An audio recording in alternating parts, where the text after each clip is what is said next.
ہم اس لیے ان لوگوں کو کہتے ہیں آپ اپنے بند کمرے سے باہر نکلو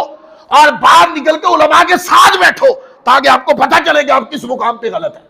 ساری زندگی ایک بندہ کالج میں پڑھتا رہا یا کچھ لوگ کالج میں پڑھتے رہے دنیا کا ٹکا کمانے کے لیے، اور جب مرنے کے قریب آئے تو یاد آیا دین بھی سکھانا سی، تو دین پڑھ مر لینا سی، پھر دین سکھانے کا شوق تھا نا تو بیٹھتے علماء کی مجلس میں اور بیٹھ کر دین کو سٹڈی کرتے